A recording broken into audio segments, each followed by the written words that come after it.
So one day, Siddhartha said to his friend Govinda, "I'm planning to leave," because he saw a group of wandering ascetics, monks, and he hoped to find true inner peace through becoming a monk. When he went to talk to his father about this, his father disagreed. Siddhartha said, "With your permission, my father, I came to tell you that it is my longing to leave your house tomorrow and go to the ascetics. My desire is to become a samana. May my father not oppose this." But his father strongly opposed his decision to become a monk, so Siddhartha just stood silently in his father's room, neither leaving nor moving. His father said, "What are you waiting for?" Siddhartha only replied, "You know what." He silently persisted like this, standing all night long. By the time dawn broke the next day, his father felt the determination within this child. The father touched Siddhartha's shoulder. "You will," he spoke, "go into the forest and be a samana. When you'll have found blissfulness in the forest, then come back and teach me to be blissful. If you'll find disappointment, then return and let us once again make offerings to the gods together. Go now and kiss your mother. Tell her where you are going to. But for me, it is time to go to the river and to perform the first ablution." So Siddhartha set out to become a monk, accompanied by his loyal friend Govinda. What did Siddhartha look like after he became a monk? He wore nothing more than the loincloth and the earth-colored unsewn cloak. He ate only once a day, and never something cooked. He fasted for 15 days. He fasted for 28 days.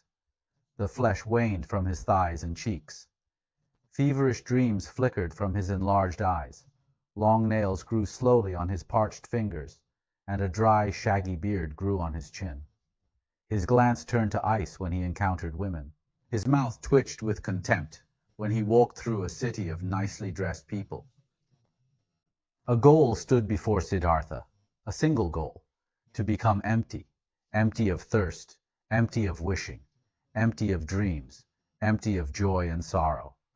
Siddhartha subjected himself to various spiritual practice methods under the guidance of the eldest monk.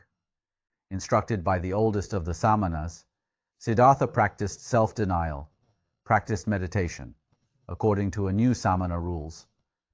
He slipped out of his self into thousands of other forms, was an animal, was carrion, was stone, was wood, was water, and awoke every time to find his old self again.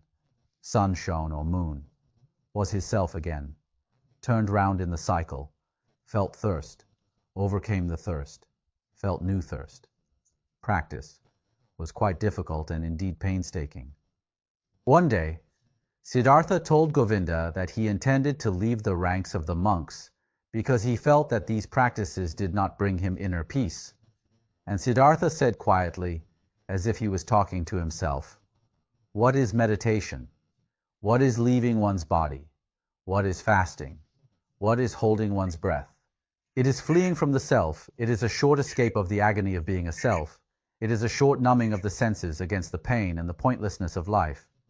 The same escape, the same short numbing, is what the driver of an ox cart finds in the inn, drinking a few bowls of rice wine or fermented coconut milk.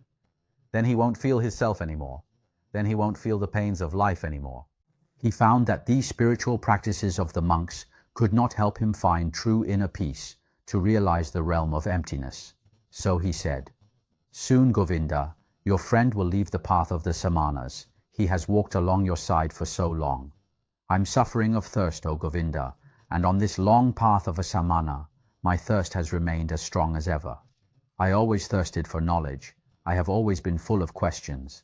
I have asked the Brahmins, year after year, and I have asked the holy Vedas, year after year, and I have asked the devotee samanas, year after year, if I had asked the hornbill bird or the chimpanzee. Perhaps, O Govinda, it had been just as well, had been just as smart, and just as profitable. It took me a long time, and I'm not finished learning this yet, O Govinda, that there is nothing to be learned. There is indeed no such thing, so I believe, as what we refer to as learning. There is, O my friend, just one knowledge. This is everywhere. This is Atman. This is within me, and within you, and within every creature. And so I'm starting to believe that this knowledge has no worser enemy than the desire to know it, than learning. He began to reflect, feeling that the ascetic methods were not helping him. At this time, they heard about an enlightened person who had appeared, and this person was Siddhartha Gautama, whom people called the Exalted One or Buddha. Many people said they had learned enlightenment methods from him, so Siddhartha and Govinda decided to go in search of Siddhartha Gautama.